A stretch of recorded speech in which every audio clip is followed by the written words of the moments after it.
नमस्कार, देख रहे हैं देश न्यूज और मैं हूं आपके साथ दिव्या। हमारे खास कार्यक्रम प्रेस वार्ता में आपका स्वागत है। तो आज हम जानेंगे कि इस राज्य में कौन सी खबर है, किन खबरों को लेकर सियासत गरमाई हुई है और कौन सी खबर है जो सोशल मीडिया पर वायरल हो रही है।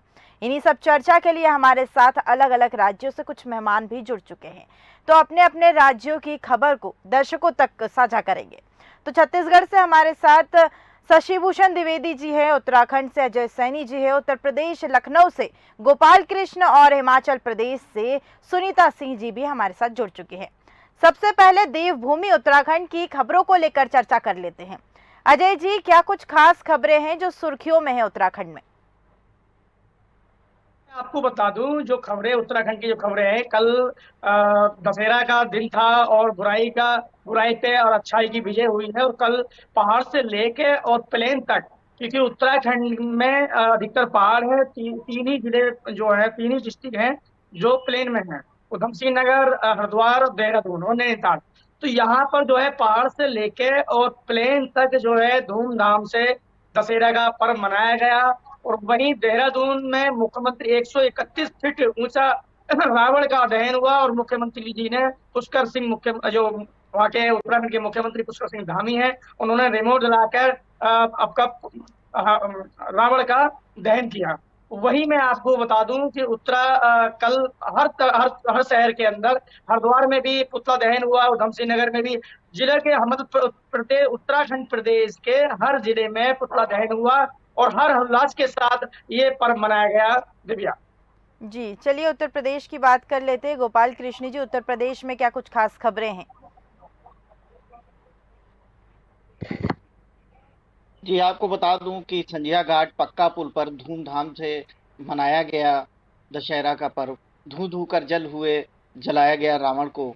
ये ऐशबाग रामलीला मैदान में 80 फुट ऊंचा रावण का पुतला जलाया गया। और रामलीला कमेटी ऐशबाग के सचिव आदित्य द्विवेदी ने बताया कि मेघनाथ और कुंभकर्ण का पुतला नहीं जलाया गया है और इसके कुछ कारण है, लेकिन रावण का पुतला दहन करने से पहले 1 घंटे तक आतिशबाजी हुई। कानपुर रोड एलडीए कॉलोनी के जय जगत पार्क विजय शोभा यात्रा के साथ रावण व कुंभकर्ण का पुतला फूका गया। ये तमाम सारी जगहों पे जो है हर्षोल्लास से लोगों ने प्रोग्राम मनाया। ड्रोन से रावण दहन स्थल और शोभा यात्रा की निगरानी हुई। पूरी निगरानी ड्रोन से हुई और तमाम सारी चीजों को देखा जाए, अगर पुलिस फोर्स को देखा जाए तो सुरक्षा कर्मी वहां पे मौजूद रहे। 100 इंस्पेक्टर दरोगा जो हैं, पीएसी की 10 कंपनियां रहीं, आरएफ के जवान मौजूद रहे। ये तमाम सारी चीजों को अगर देखा जाए तो दशहरा का पर्व लोगों ने बहुत खुशी से मनाया। पूरे लखनऊ में धूमधाम से मनाया गया। जी, अब बात कर लेते सुनीता जी से। हिमाचल प्रदेश में मौसम की अपडेट और क्या कुछ नई खबरें हैं जो आप बताना चाहती हैं? जी सुनीता जी। जी दिव्या जी, मैं बताना चाहूंगी कि कल पूरे प्रदेश में जो दशहरे का उत्सव था वो काफी उत्सव के साथ मनाया गया। वहीं बात करें तो हिमाचल प्रदेश के जो राज्यपाल सिद्ध प्रताप शुक्ल जी हैं, उन्होंने पहली बार कुल्लू दशहरे में भाग लिया और उन्होंने कहा कि पहली बार मैंने देवी देवताओं का इतना अद्भुत संगम देखा और मुझे बहुत ही ज्यादा खुशी हुई कि मुझे दशहरे में भाग लेने का लोगों ने मौका दिया और ये देवी देवताओं का संगम देखने का मौका दिया। वहीं बात करें तो जाखू मंदिर, जो प्रसिद्ध मंदिर, राजधानी शिमला का जाखू मंदिर जो प्रसिद्ध मंदिर है, वहां पे मुख्यमंत्री सुखविंदर सुक्खू जी ने रावण जी का दहन किया और दशहरे का शुभारंभ भी किया। वहीं बात करें मौसम की तो हिमाचल में 30 तारीख तक अभी साफ मौसम बताया गया है और कहा है कि अभी कोई भी बारिश और बर्फबारी की संभावना नहीं है। तो 30 तारीख तक साफ मौसम अभी हिमाचल प्रदेश का रहेगा। चलिए, छत्तीसगढ़ से बात कर लेते हैं। शशिभूषण जी, क्या कुछ खास खबरें हैं जो साझा करना चाहते हैं आप दर्शकों से? दिव्या, छत्तीसगढ़ में ये खबर ट्रेंड कर रही है कि कल दशहरा का उत्सव था। जी। पक्ष और विपक्ष, सत्ता पक्ष और विपक्ष के तमाम बड़े राजनीतिज्ञ एक ही मंच पर कल उपस्थित थे। चुनावी माहौल है, चुनावी माहौल में क्या है, आरोप प्रत्यारोप का दौर तो जारी है ही है। लेकिन अब तक की यदि हम ओवरऑल देखें तो जो घोषणा पत्र की जो बात होते रही है, तो घोषणा पत्र एक मुश्त अभी तक के किसी भी पार्टी ने अपना प्रेजेंट नहीं किया है। कांग्रेस अब तक के देखें तो 4 घोषणा कर चुकी है। इन 4 घोषणा में उनका साफ साफ कहना है कि अगली बार यदि हमारी सरकार बनती है तो किसानों का पुनः कर्ज माफ करेंगे, जाति जनगणना कराएंगे, 20 कुंटल प्रति एकड़ के हिसाब से हम धान की खरीदी करेंगे और 17.5 लाख गरीब परिवारों को आवास देंगे। ये घोषणा अभी 4 घोषणा कांग्रेस ने प्रमुखता से की है। इसी घोषणा के परिप्रेक्ष्य में हम देखें तो भारतीय जनता पार्टी ने अब तक के जो घोषणा की है, उन घोषणा के दौरान गरीबों को 75,000 रुपए में आवास प्रदान करने की बात कह रही है। पीएससी घोटाला जो यहाँ पे हुआ था उसकी जांच कराने की बात कर रही है। सरकारी जमीनों पर जितने अवैध कब्जे हुए हैं उन पर बुलडोजर चढ़ाने की बात कर रही है। ये तमाम चीजें मतलब देखा जाए तो एक एक करके मतलब ये घोषणाओं का दौर अभी जारी है चुनावी माहौल में। एक बड़ी महत्वपूर्ण खबर ये भी है कि कुछ दिन पहले 20 अक्टूबर को राजनांदगांव जिले में एक भाजपा नेता की हत्या कर दी गई थी। भाजपा नेता की हत्या कर दी गई थी जिसकी जिम्मेदारी नक्सलियों ने ली है पर्चे फेंक कर, कि इसको मारने के पीछे उन्होंने ये उद्देश्य बताया कि ये घूम घूम कर भाजपा के लिए वोट मांग रहे थे, तो वोट मांगने को आधार बनाकर उसकी हत्या कर दी गई। ये खबरें अभी दिव्या प्रमुखता से हैं छत्तीसगढ़ में। जी, उत्तराखंड की बात कर लेते हैं। अजय जी, सियासत को लेकर क्या कुछ खास खबरें हैं जो उत्तराखंड में अभी चल रही है? उत्तराखंड की जो खास खबरें हैं, आज कल की जो खबरें हैं कि 21 तारीख को कैबिनेट धामी की कैबिनेट होनी थी, लेकिन वो रद्द कर दी गई है। अब 30 तारीख को संभावित है कि कैबिनेट पुष्कर सिंह धामी अपनी कैबिनेट 30 तारीख को रखेंगे। वहीं मैं आपको बता दूं कि उत्तराखंड में उत्तराखंड के जिला पिथौरागढ़ में एक काली नदी पड़ती है, और कल जो है वहां पर कुछ यात्रियों की एक बिलोरो जा रही थी और वो मतलब 200 फीट खाई में गिर गई, जिसमें जी। 6 लोगों की मृत्यु हो गई है। और बाकी अभी बचाव दल वहां पर पहुंचा हुआ है, एसडीआरएफ पहुंची हुई है, वहां की पुलिस पहुंची हुई है, काफी लोग बचाव कार्य में लगे हुए हैं। और ये बहुत दुखद घटना है कि 6 के 6 लोगों की मृत्यु हो गई है। वहीं मैं आपको बता दूं कि ठंड का बड़ा प्रकोप हो गया है, और कम से कम बद्रीनाथ में ठंड बहुत ज्यादा हो गई, और अभी 10 लाख तक, कम से 16 लाख तक वहां बद्रीनाथ में अपने जो श्रद्धालु हैं वो पहुंच गए हैं। और बद्रीनाथ, केदारनाथ, यमुनोत्री और गंगोत्री के भी कपाट बहुत जल्दी बंद होने वाले हैं। वहीं मैं आपको बता दूं कि इस बार ठंड का बड़ा प्रकोप शुरू हो गया है, क्योंकि मैदानी क्षेत्रों में देखा है तो कोहरा सुबह को आने लगा है, और वहीं पहाड़ों में देखा है तो चटकती हुई धूप खिल रही है वहीं। अरे भैया जी, आपने जैसा हादसे का जिक्र किया है, हादसा आखिर किस कारणों से हुआ है? दिव्या, मैं आपको बता दूं कि वो जहां से धारचूला जाते हैं, धारचूला से ही लगती हुई ये काली नदी पड़ती है पिथौरागढ़ जिले में। जी। तो गाड़ी संतुलित तरीके से हो गई थी, और संतुलित तरीके से ड्राइवर की कमी तो नहीं कह सकते, लेकिन संतुलित, क्योंकि रास्ता बहुत छोटा है, उस वजह से गाड़ी का पहिया नीचे आ गया और गाड़ी नीचे 200 फुट की खाई में गिर गई। वहीं एसडीआरएफ, क्योंकि वहां नेटवर्क नहीं आता है, बहुत प्रॉब्लम होती है, तो इस वजह से पुलिस जी, और एसडीआरएफ लेट पहुंची, और बचाव दल वहां कार्य में लगा हुआ है। दिव्या, मतलब 6 लोगों के अलावा कुछ और लोग भी इसमें शामिल थे, कार के अंदर मौजूद थे? हाँ, कुछ लोग, उसमें 2 लोग घायल हैं, वो भी, जी। उनकी गंभीर स्थिति बनी हुई है। दिव्या जी, चलिए छत्तीसगढ़ से जान लेते हैं। शशि भूषण जी, छत्तीसगढ़ में सियासत के अलावा कौन सी खबर है जो आप दर्शकों को देना चाहते हैं? जी, सियासत के अलावा ये खबर बड़ी प्रमुखता से है कि लगातार जो कार्रवाई ईडी कर रही है, जी। जिसमें ईडी ने एक बड़ी महादेव सट्टा ऐप के बारे में फिर से बता दूं मैं दर्शकों को, कि सट्टा ऐप जो मतलब महादेव सट्टा ऐप जो यहाँ से संचालित होते रहा है, उसके जो किंग थे सौरभ चंद्राकर, इसके गुर्गों की बहुत जल्द गिरफ्तारी कर ली जाएगी। ईडी ने ये इस बात का खुलासा किया है। जी, और मौसम के बारे में ये यहाँ पे जानकारी दे दूं कि यहाँ मौसम 28 अक्टूबर तक ही गिरता था यहाँ का पारा, लेकिन इस बार 4 दिन पहले 19 डिग्री से कम टेम्परेचर हो गया है। तो ये छत्तीसगढ़ का अभी आज के डेट पे माहौल ये है। लेकिन चुनावी दौर पे अपन पुनः बात करें कि चुनाव के मद्देनजर निर्वाचन आयोग ने 15,000 वाहनों का अधिग्रहण कर लिया है, जिससे यहाँ यात्रियों के आवागमन में काफी ज्यादा मतलब अव्यवस्था फैल गई है। इस अधिग्रहण में आप प्रमुखता से देखें तो स्कूल की बसें हैं, कार है, मालवाहक, ये तमाम गाड़ियों को क्या है चुनाव कार्य में लगा दिया गया है, जिससे यहाँ अफरा तफरी का माहौल निर्मित हो चुका है यात्रियों के बीच। जी, बात कर लेते हैं गोपाल जी से। उत्तर प्रदेश में सियासत के अलावा कौन सी खबरें हैं जो आप साझा करना चाहते हैं? देखिए, आपको बता दूं कि उत्तर प्रदेश में अगर खबर को देखा जाए तो सबसे बड़ी खबर है कि इंग्लैंड और भारत में मुकाबला है। बहुत बड़ा मुकाबला है। ये 29 अक्टूबर से होगा शुरुआत। आपको बता दें, अटल बिहारी वाजपेयी इकाना स्टेडियम में विश्व कप का सबसे बड़ा मुकाबला जो 29 अक्टूबर को होना है, उसमें मुकाबले में भारतीय टीम बुधवार यानी आज जो है भारतीय टीम आ रही है और एयरपोर्ट पे भी लोगों का जमावड़ा है। काफी लोग मिलना चाहते हैं खिलाड़ियों से। एयरपोर्ट में तो कई लोग एयरपोर्ट भी जाएंगे, वहां पे खिलाड़ियों से मुलाकात भी करेंगे, क्योंकि सिक्योरिटी की वजह से उनसे मुलाकात नहीं हो पाती है। तो तमाम सारे जो उनके प्रशंसक हैं वो वहां जरूर जाएंगे। ऐसे में देखा जाए तो खेल प्रेमी जो हैं उनमें काफी कीमत चुकाने को तैयार हैं कि हमको किसी भी तरीके से इस खेल में हर जगह वहां पे अच्छा इंतजाम हो जाए, सीट मिल जाए, बढ़िया सा देखने को मिल जाए। ये तमाम सारी चीजें हैं। 27 अक्टूबर को जो है इंग्लैंड की टीम आ रही है, वो 27 अक्टूबर को आ जाएगी और 12 बजे इंग्लैंड की टीम जो है यहाँ पहुंच रही है लखनऊ। आपको बता दूं कि 40,000 से ज्यादा टिकट बिक चुके हैं अभी तक। जी लेकिन जो मैच। है सबसे बड़ी परेशानी ये बनी हुई है कि जो ऑनलाइन टिकट हैं उनमें जो है दर्शकों को काफी प्रशंसकों को दिक्कत हो रही है, जिससे ऑनलाइन टिकट की व्यवस्था नहीं हो पा रही है। दूसरा 40,000 से ज्यादा टिकट बिक चुके हैं, वीआईपी टिकट जो थे वो भी बिक चुके हैं।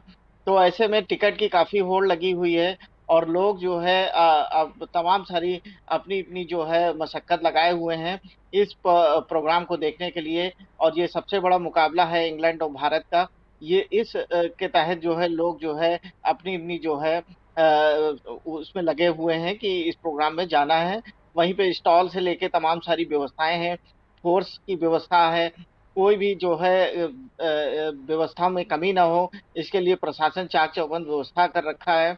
ये तमाम सी व्यवस्था है जो भारत और इंग्लैंड के खेल में जो है ये कोई कमी ना हो इसके लिए पूरी व्यवस्थाओं का बना हुआ है। जी, जैसा कि आपने टिकट का ज़िक्र किया है कि 40,000 से ज़्यादा टिकट अब तक बिक चुके हैं। क्या कोई ऐसी खबर है जो अवैध रूप से टिकट बेचने की सामने आई हो?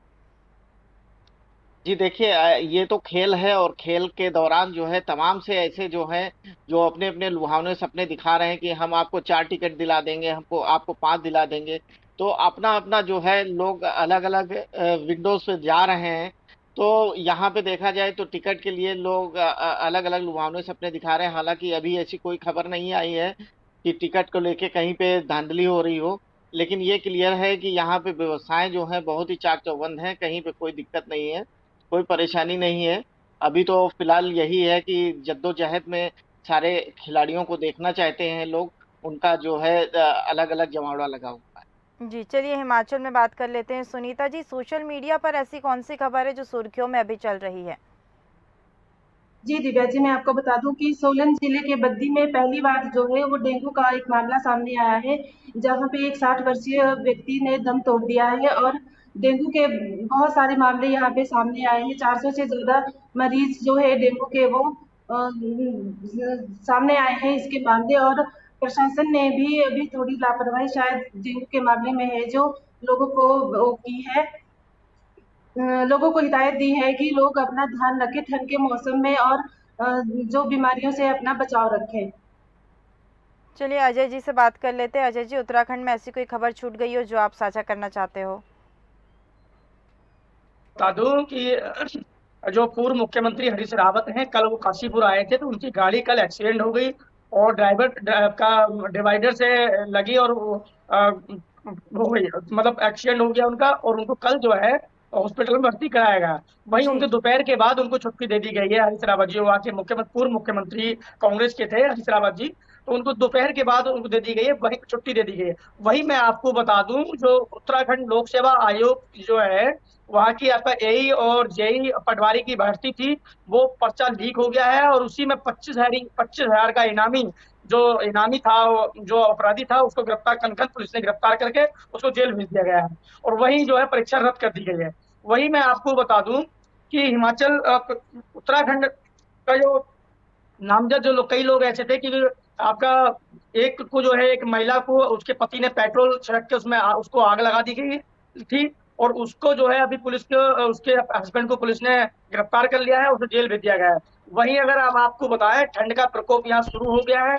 ऊंची ऊंची पहाड़ियों पर जैसे आपका केदारनाथ में अभी हल्की हल्की बर्फ पड़नी शुरू हो गई है, ओले भी, वहाँ के जो महंत थे, वहाँ के जो पौरोहित थे, उन्होंने बताया कि यहाँ कल ओले भी पड़े थे और बर्फ पड़नी शुरू हो गई है। तो जो उत्तराखंड की ऊंची ऊंची जो चोटियां हैं वहां पर बर्फबारी शुरू हो गई है और ठंड का प्रकोप शुरू हो गया है। मैदानी तरीकों भी अगर मैदानी साइड देखा जाए तो मैदानों में भी ठंड का प्रकोप शुरू हो गया है। लोगों के कंबल और निकलने शुरू हो गए, पंखे बंद हो गए हैं, एसी भी बंद कर दिए गए हैं। तो प्रकोप इस वक्त ठंड का काफी है। और इस वक्त देखा जाए तो ठंड जो है काफी लेट आई है, क्योंकि इस साल 2 महीने थे सावन के, इस वजह से देखा जाए तो ठंड का पहला भी माना जाता है और बाद भी माना जाता है। तो वहीं अब आने वाले त्योहार हैं, उसमें तैयारियां हो गई। अब दीपावली आ रही है, करवा चौथ आ रही है, तो महिलाएं जो है अपने अपने त्योहारों के लिए देखा जाए बाजारों में बहुत भीड़ लगी हुई है और लोग जो है खरीदारी कर रहे हैं। दिव्या जी। जी, चलिए रायपुर से शशिभूषण जी से जान लेते हैं, ऐसी कौन सी खबर है जो छूट गई है जो आप दर्शकों से साझा करना चाहते हैं। दिव्या, छत्तीसगढ़ में क्या है, डीएमएफ फंड का जो मामला है, जिसके बंदरबाट के जो किस्से हैं, ये तमाम जगहों पे मीडिया, सोशल मीडिया से लेके सारे प्लेटफॉर्म पर ये ट्रेंड होते रही है। एक नया मामला उजागर हुआ है कि मनेन्द्रगढ़ में प्रस्तावित मेडिकल कॉलेज हॉस्पिटल का एक मामला आया है कि बिना जमीन आवंटन के ही 40 करोड़ रुपए स्वीकृत कर दिए गए हैं, जबकि अभी इनके जमीन जो 65 एकड़ जो इनको चिन्हित करके देना था, 300 बिस्तर हॉस्पिटल का निर्माण किया जाना था, ये अभी तक के चिन्हित नहीं किया गया है, लेकिन स्वीकृति प्रदान कर दी गई है। ये बड़ा ही हास्यास्पद मामला है जो प्रमुखता से सभी समाचार पत्रों पर ये प्रसारित हुई है कि इस तरीके से बगैर मतलब स्वीकृति के 40 करोड़ रुपए स्वीकृत कर देना बगैर जमीन चिन्हांकित किए, ये बड़ा मामला है ये छत्तीसगढ़ के लिए। इस तरीके से अनेक मामले छत्तीसगढ़ में डीएमएफ फंड के आवंटन को लेके होती रही हैं, लेकिन ये समझ में नहीं आता कि इस तरीके के जो मामले हैं, ये जो लगातार जो इस डीएमएफ फंड का जो बंदरबाट हो रहा है, अपोजिशन में भारतीय जनता पार्टी ये मामले को लगातार उठाते रही है, लेकिन अभी तक के इस मामले में कोई कार्रवाई होते नजर नहीं आ रही। जी, चलिए लखनऊ से जान लेते हैं। गोपाल जी, लखनऊ में लगातार डेंगू के कुछ मरीज सामने आ रहे थे, डेंगू को लेकर क्या कुछ अपडेट है अभी उत्तर प्रदेश में? देखो, आपको बता दूं कि डेंगू के मामले जो है लगातार बढ़ रहे हैं। लोगों को बड़ी समस्या हो रही है, बहुत परेशानी हो रही है। जो 24 घंटे में डेंगू बढ़े थे वो 265 की संख्या थी और जी, बेड बढ़ाने के भी निर्देश दे दिए गए हैं। बीते 24 घंटे में जो 265 मरीज बढ़े हैं, इससे भी जो है काफ़ी दिक्कत हो रही है। अभी तक अगर आपको बता दूं तो कुल जो है 16,046 मरीज सामने आए हैं और 16,000 जो 46 मरीज हैं वो आ चुके हैं ये सामने। अभी तक इनका इलाज चल रहा है। मरीजों की संख्या बढ़ते देख जो है अस्पतालों में बेड की जो है व्यवस्थाएं की जा रही हैं, कहीं पे कोई दिक्कत ना हो। सरकार भी पूरी तरीके से गंभीर है कि कहीं भी कोई भी दिक्कत ना हो, अस्पतालों में बेड की समस्या से लेके हो या ऑक्सीजन की समस्या से लेके हो, कोई भी दिक्कत ना हो। इसके लिए सरकार ने तमाम सारी व्यवस्थाएं कर रखी हैं। चिकित्सा एवं स्वास्थ्य के महानिदेशालय में अगर देखें तो निदेशक जो हैं उनके वो उन्होंने भी जो है पूरा इस पे जो है निगरानी रखने के लिए बोला है। तो आपको बता दूं कि पिछले वर्ष के मुकाबले अगर देखा जाए तो इस बार 2.5 गुना अधिक मरीज पाए गए हैं। ये मतलब जो है उत्तर प्रदेश के आपको मैं बता दूं। और मलेरिया के 6,352 मरीज मिल चुके हैं अभी तक। तो इधर मलेरिया और चिकनगुनिया का भी कहीं ना कहीं हमला चल रहा है, तो लोगों में दिक्कत है ही और काफ़ी परेशानियों का लोगों को सामना करना पड़ रहा है। डेंगू एक खतरनाक बीमारी है जिससे लोगों को काफ़ी दिक्कत होती है, प्लेटलेट्स गिर जाती हैं, तमाम सी दिक्कतें हैं। और अभी तक जो अगर देखा जाए तो चिकित्सा महकमे में काफ़ी कुछ इंतज़ाम है जो लोगों के लिए जो है अच्छा और अच्छे से अच्छे सुविधा हो। चाहे किंग जॉर्ज मेडिकल कॉलेज ले लें या लोहिया हॉस्पिटल ले लें या बलरामपुर हॉस्पिटल ले लें, सभी जगहों पे जो है मुख्यमंत्री के निर्देश हैं कि कोई भी दिक्कत ना हो, कोई भी परेशानी ना हो लोगों को। चिकित्सा की सुविधा अच्छे से अच्छे दी जाए, दवाइयाँ भी जो है अंदर से दी जाएँ। ज़्यादातर दवाइयाँ बाहर से लिख देते हैं डॉक्टर, ऐसा ना हो। लोगों को जो आ रहे हैं, गरीब भी हो सकते हैं और जो सीधे-साधे लोग हैं वो जो अस्पताल में आते हैं उनको ठगा ना जाए। ये तमाम सारी चीज़ों के लिए जो है इंतज़ाम जो है बहुत ही अच्छे किए गए हैं। जी, शशिभूषण जी, मेरा आखिरी सवाल आपसे होगा कि यहाँ पर जो डेंगू के मरीज लगातार बढ़ रहे हैं, आपने आंकड़ा बताया 16,000 के पार हो चुके हैं, लापरवाही क्या है यहाँ पर? लापरवाही किसकी है कि डेंगू के मरीज लगातार बढ़ रहे हैं? प्रशासन की ओर से क्या कुछ व्यवस्थाएं हैं जो मरीजों को दी जा रही है या बचाव के लिए दी जा रही है? दिव्या, छत्तीसगढ़ में तो अभी तक इस तरीके के कोई विशेष मामले आए नहीं है। जो पहले मामले जो थे छत्तीसगढ़ में, वो 5-6 मामलों को क्या है कि मेडिकल कॉलेज हॉस्पिटल को रिफर कर दिया गया था। जी। और अभी डेंगू का इस तरीके से छत्तीसगढ़ में कहीं कोई ज्यादा प्रकोप देखने को तो मिला नहीं है। क्या और चिकित्सा व्यवस्था की बात करें तो मैंने पूर्व में ही कहा है कि शासन प्रशासन ने यहाँ पे चिकित्सा व्यवस्था बहुत ही उचित तरीके से मुहैया कराई है। यहाँ जो हाट बाजार जो योजनाएं जो चलती हैं, जितने भी गांव में या छोटे छोटे जो गांव हैं, वहां पे जो हाट और छोटे बाजार लगते हैं, वहां पे राज्य शासन ने एक मेडिकल वैन जो पूरी, जिसमें चिकित्सीय दल होता है, स्टाफ नर्स होते हैं, डॉक्टर होते हैं, मेडिसिन होते हैं, ये तमाम जगहों पे जा जाके स्टैंड करते हैं और वहां पे क्या है, उनकी त्वरित निदान किया जाता है, त्वरित उपचार किया जाता है। लगता है कि कोई केस यदि क्रिटिकल है तो उसको तत्काल वो मेडिकल कॉलेज हॉस्पिटल के लिए या मेडिकल कॉलेज हॉस्पिटल के लिए रेफर कर देते हैं। तो ये अभी डेंगू की इतनी ज्यादा स्थिति छत्तीसगढ़ में अभी देखने को मिली नहीं है। जी। दूरस्थ अंचलों की बात करें तो वहां से भी बहुत ही छुटपुट घटनाएं आ रही हैं इस तरीके से, लेकिन ऐसे बहुत मेजर स्थितियां यहाँ पे क्रिटिकल नहीं है जिस आधार पे हम कह सके कि यहाँ पे डेंगू का प्रकोप है। जी। दिव्या, एक महत्वपूर्ण खबर और मैं दर्शकों के साथ साझा कर देना चाहता हूँ कि छत्तीसगढ़ में high court, Bilaspur high court ने सिम्स जो यहाँ पे मेडिकल कॉलेज है, उसकी व्यवस्था को लेकर यहाँ आईएएस को बहुत जबरदस्त फटकार लगाई हुई है। क्योंकि कुछ दिन पहले ही यहाँ पे क्या है, अव्यवस्था के नाम पे और यहाँ बदहाली जो गंदगी के नाम से यहाँ पे कुछ फुटेज और वीडियोस वायरल हुए थे, जिसके आधार पे कोर्ट ने आईएएस को ये फटकार लगाई कि आप आईएएस होकर भी इसे गंभीरता से नहीं समझ रहे हैं, तो आप कोर्ट कमिश्नर के साथ चिकित्सा सचिव को लेकर इसका निरीक्षण करें और जानकारी दें। क्योंकि जो रिपोर्ट वहां पे प्रस्तुत की गई थी और जो फुटेज देखा गया था जज के माध्यम से, तो जज ने साफ कहा है कि फोटो में और फुटेज में जो चीजें दिख रही है और आपके रिपोर्ट में जो चीजें दिख रही है, वो बिल्कुल ही लीपापोती की गई है। इस तरीके से शब्दों का इस्तेमाल किया गया है कि लीपापोती की गई है। मतलब ये साफ जाहिर होता है कि आज प्रशासनिक व्यवस्था कहीं न कहीं उन चीजों को छुपाने के लिए मजबूर है। तो ये हाई कोर्ट अब इस मामले में संज्ञान ले रहा है और उन्होंने संज्ञान लेते हुए त्वरित निदान के लिए कोर्ट कमिश्नर को और सचिव को निर्देशित किया है। जी। अब बात कर लेते हैं सुनीता जी से। हिमाचल की ऐसी कौन सी खबर है जो आप साझा करना चाहते हैं, जो आपके पास है अभी? बताना चाहूंगी कि हिमाचल में कुछ समय पहले क्रिप्टो में ठगी का मामला सामने आया था, जिसमें पुलिस ने पंजाब के जीरकपुर से कुछ लोगों को गिरफ्तार किया है और ठगी के मामले में पुलिस ने लोगों को हिदायत दी है कि लोग अपना जनता से सावधानी बरतने के जनता अपना ध्यान रखे और लोगों से ठगी से अपना बचाव रखे।